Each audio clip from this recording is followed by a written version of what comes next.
নির্বাচন কমিশনের অডিটোরিয়ামে তখন সবেমাত্র আপিল শুনানি শুরু। রিটার্নিং কর্মকর্তাদের দেয়া সিদ্ধান্তের বিরুদ্ধে সপ্তম দিনের শুনানিতে অংশ নেন প্রার্থী এবং তাদের আইনজীবীরা। এদিকে কমিশনের বাইরে শেরপুর ২ আসনের বিএনপি প্রার্থী ফাহিম চৌধুরীর বিরুদ্ধে অভিযোগ দায়ের করতে এসে মারধরের শিকার হন ইয়াজদাইন নামের এক ব্যক্তি। ফাহিম চৌধুরী যে নাগরিকত্ব এটা সঠিক কিনা এটা আমি বাংলাদেশের সংবিধানের অনুযায়ী সুপ্রিম কোর্টে মহামান্য হাইকোর্টের আইনজীবীর মাধ্যমে রিট করছি। তারপরে তারা আমরা অতিরিক্ত ভাবে মারার উদ্দেশ্যে তারা হামলা করে, যা দেশবাসী এবং মিডিয়া দেখছেন। ভিতর থেকে নিয়ে আসছি ওরা সেভ করার জন্য, গাড়িতে নিয়ে রাখো, সেভ করার জন্য বলছি। যে অভিযোগটা করছে সে আমার শেরপুরের ভোটার কিনা, ওনার ভোটার আইডি কার্ডটা চেক করেন। সে আমার দলের ভারপ্রাপ্ত চেয়ারম্যান নমিনেশন দিছে, সে দলের ভারপ্রাপ্ত চেয়ারম্যানের বিরুদ্ধে কি উনি যাইতে পারে? লাইফে কখন কি হয় গ্যারান্টি আছে? তাই ইন্স্যুরেন্স করুন সিটি ব্যাংকে, কারণ ইন্স্যুরেন্স করলে সিটিতে সুরক্ষা পাবেন নিশ্চিতে।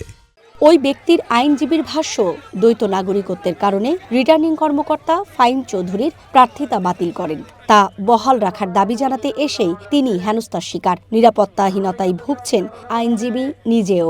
ফাহিম চৌধুরী যে আপিলটা করেছে সেই আপিলটা যাতে নামঞ্জুর হয় সেই মর্মে ওখানকারই একজন ভোটার এমডি ইয়াজদাইন উনি একটা দরখাস্ত দিয়েছেন এখানে। তাকে সাথে করে এবং আমি এখানে আসার সঙ্গে সঙ্গেই ফাহিম চৌধুরীর লোকজনরা আমাদের উপরে চড়াও হয়েছে।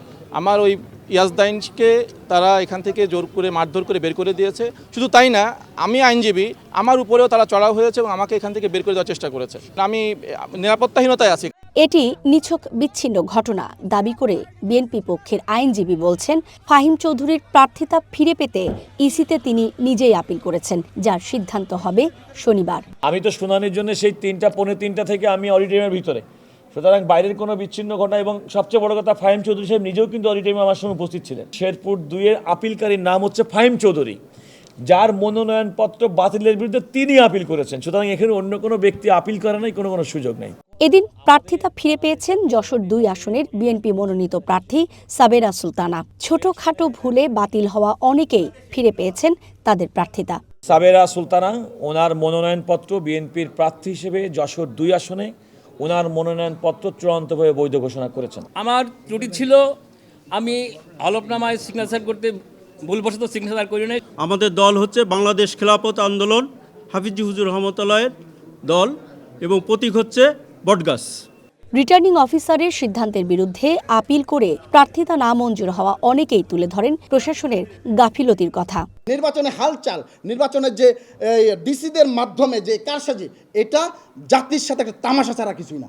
আজ শুনানিতে ২১টি আবেদন নামঞ্জুর, 18টি মঞ্জুর সহ অপেক্ষায় রাখা হয় 4টি। সব মিলিয়ে 645টি আপিলের মধ্যে 510টি আপিল শুনানি করেছে ইসি। সুকন্যা আমির, ওয়ান নিউজ, ঢাকা।